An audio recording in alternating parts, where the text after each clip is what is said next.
address women's mental health separately, as women's needs, emotional, social, and the issues related around women's concerns are very different to those of the men.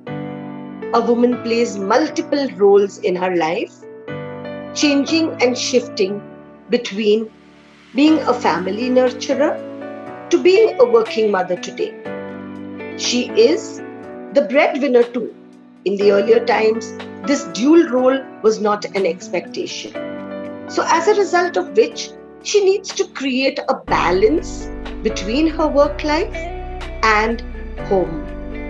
The balance leads to a lot of strain and stress.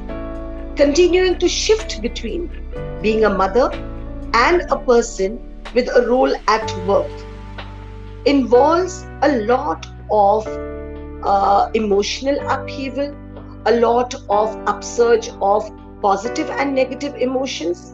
Therefore, it is essential that care be taken related to her thoughts, feelings, which we term as mental health. So, I do feel that because she's the one who pays attention to everybody else's physical and mental needs, her mental and physical needs also should be a very primary factor.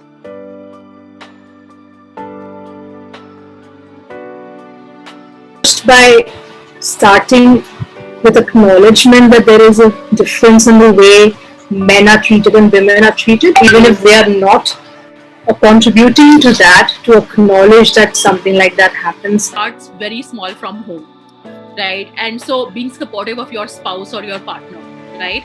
You're not the one who's going to dictate what she can do or cannot do, whether she's going to work or not work, or what she's going to wear or whom she's going to meet. I think it's something just as basic as that. Helping out your mothers, at home, being supportive or standing up for your daughters and sisters. I think it just starts from there.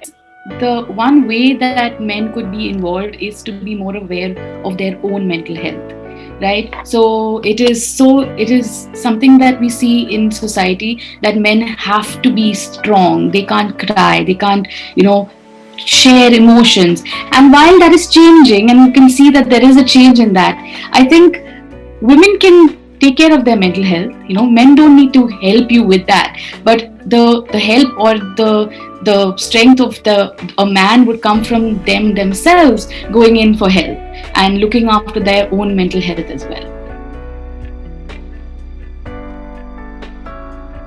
Balance was indeed a very challenging one.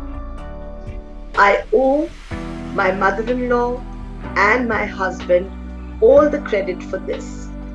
Being a working mother is a very tough job. To prioritize each is important, yet sometimes equal contribution to each cannot happen.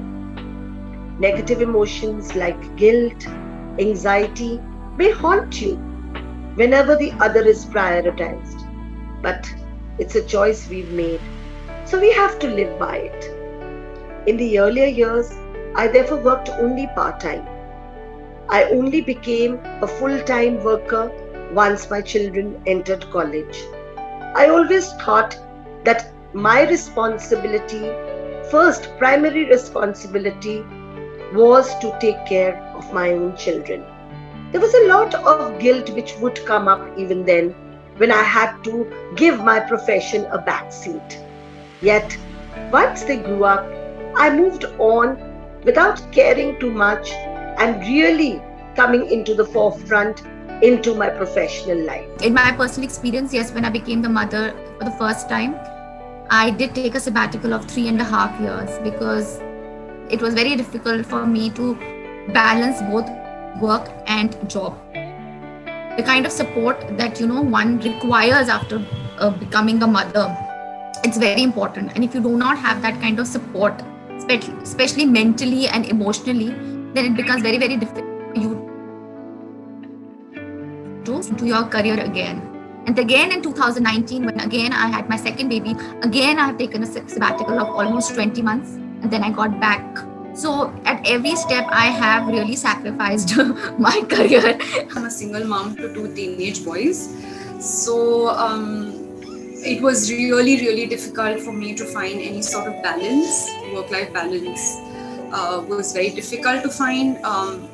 Integrating work and life together was very difficult. I had to actually, and that's a choice I made, to sacrifice my work when it came to being with my children. So I have not really been able to find any sort of balance. But I know that there's one thing, that I always worked with people who were very, very supportive. I always spoke to people, especially people who are heading the organization, when there was trouble, when I was not able to balance the two. And that really helped me a lot. There are many times that I had my career and my profession had to take a back seat. There were times that I had to leave my child at home, with his grandparents for, 6 to 8 hours. And that was very daunting for me initially. So at both these points, there were these challenges. And again, the expectation to perform both these roles really well. The moment I understood, that I have these resources available, because I was from a joint family, I realized that, I have these resources available, and as long as I'm not exploiting them, I took help from these resources. I took support from them, and I did get support from them. So instead of just beating myself for it, what I did was actively approach them, seek support, and also assertively say what I wanted to do. I've definitely drawn inspiration from a lot of women in my own sphere of life. There haven't been specific individuals that I have looked up to for everything. Right? You can't expecting that there is this one woman who can do everything is an ideology that is in itself very flawed. If we even try to be those role models, we are expecting too much from ourselves, and that is very unrealistic. I have looked up to multiple women for multiple things that they have been doing. Something as simple as, oh, this person is really good at doing this, right? So going and doing this, and this happens when you are right out of college and you're doing courses and you're doing workshops and you're doing events, and you realize, oh, this woman is being really amazing in her field and technically. And then when you start getting to know these women who have also inspired you, you get to know that the struggles that they have faced in those things, you get to know that the challenges they have overcome in their own way. Well, yes, I have drawn a lot of inspiration from other women, and I would like to start from my own house. I have got a lot of inspiration from my mother. All her life she has worked. She's been an entrepreneur, and now she's an author, and she's also been a fashion designer, and in every field she has acclaimed the heights, and she has reached, and she has been recognized. And I would say I have got inspired a lot by my grandmother, my maternal grandmother, my nani, because even at this age, the way she carries herself, the way she looks after her family, and along with that, the way, the knowledge that she has about everything, whether you talk about technology, whether you talk about fashion, whether you talk about cooking or anything, she has kept herself very, very updated. And of course, in my in-laws' house, I really look up to my Dadi Saas, that is my husband's Dadi, okay, because she's also one woman from that era who has stood by times, and there's so much to learn from her. So there is one lady that has inspired me a lot. That's Sudha Murthy. I really look up to her. I feel like she's a really good example of showing that the stereotype of looking a certain way or talking a certain way and being leaders, right, doesn't go hand in hand. But I think she's really broken that stereotype, and her simplicity and the powerful words that she uses. There are a lot of women which I have drawn inspiration from. First is my mentor, Anuri Sethi, because I'm working with her since a decade now, and she has really, I've seen her grow, and I have seen her seen her grow in Trijog. She started working from her place, and then we set up a Trijog and then Podar. So the amount of work she does, it inspires me because at her age, it's really impossible to juggle between so many things. And she's absolutely managing with a smile on her face. So I think professionally, at Trijog, I'd say Anureet ma'am is somebody that I look up to, right? I've seen her, I've been with her for 10 years now, and I've seen her working professionally, also seen her in her personal life. I think I've learned a lot from her, imbibed a lot of, the way she balances, and also the fact that she's extremely humble in her approach to other younger colleagues of hers. And I think that's a very important role. Professional inspiration has not come to me through just one woman. At different stages of my life, I have been blessed to have women who made a difference to me reaching where I am today. Starting from my own mum to my mother-in-law and family, who contributed towards my pursuing my education and me completing my MPhil in psychology, to allowing me to be an independent thinker. I owe a lot of gratitude to my teachers, to my professors, to my mentors, who opened the doors of the world of knowledge, to lots of my wonderful colleagues, sisters, daughter, who appreciated and reinforced me from my small successes to my bigger achievements. It's considered that women do not know. I think I would like to challenge that don't assume that women don't know something, right? Give it to them and then you'll see that they can do it. So that's something I would challenge, that don't assume and give them the equal opportunity that they deserve. A home that has 2 daughters is going to it'll be so sad for the parents because they don't have any sons, and once the daughter gets married and goes away, there's no one there. And I think that's something that I personally want to change because it's not the truth.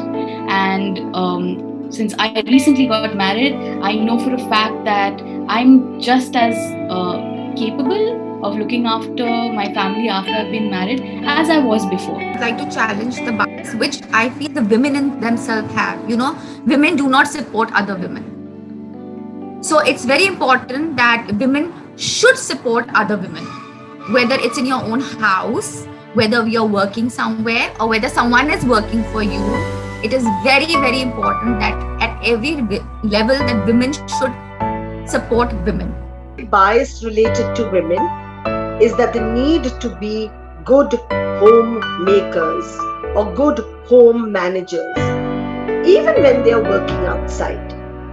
I wish to challenge this bias, as I feel even men can be great home managers and therefore should contribute to the responsibility in home care as much as the woman does, whether or not a woman is a professional, working or not working.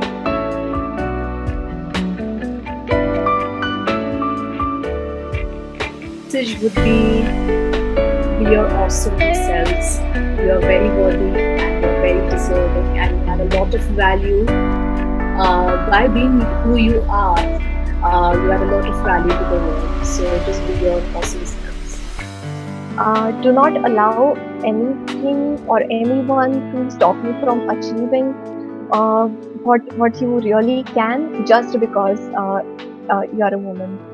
I think one message that I would really like to give is that just be assertive about your needs and wants, and don't shy away from saying what you want. If you know you can do it, you deserve it, just go out there and you'll realize that you're capable of so much more. Love in big, bold letters, right? Love yourself.